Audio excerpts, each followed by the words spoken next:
ఈ వీడియోలో నేను జొన్నలతో దోసలు ఎలా ప్రిపేర్ చేసుకోవాలో చూపిస్తున్నాను. దీనికి గాను 2 కప్పుల జొన్నలకి 1 కప్పు మినపప్పు, 3 స్పూన్ల పచ్చిశనగపప్పు, 1 స్పూన్ మెంతులను కూడా వేసుకొని బాగా వాష్ చేసుకొని సుమారు 7 నుండి 8 గంటల పాటు నానబెట్టుకోవాలి. ఇలా నానిన పప్పులను మిక్సీలో కానీ గ్రైండర్లో కానీ వేసుకొని మెత్తగా రుబ్బుకొని నైట్ అంతా ఫర్మెంటేషన్కి పెట్టాల్సి ఉంటుంది. నెక్స్ట్ డే మార్నింగ్ చూస్తే పిండి అనేది ఇలా బాగా ఫర్మెంట్ అయి ఉంటుంది.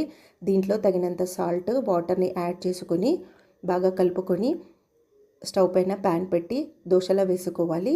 దీనిపైన మీరు కావాలంటే ఉల్లి తరుగును కూడా వేసుకోవచ్చు.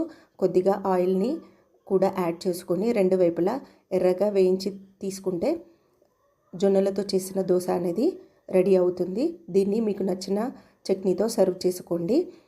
జొన్నలతో రొట్టె చేయడం రాని వాళ్ళు ఇలా సులభంగా దోశలు వేసుకోవచ్చు. రెసిపీ నచ్చితే లైక్ చేయండి.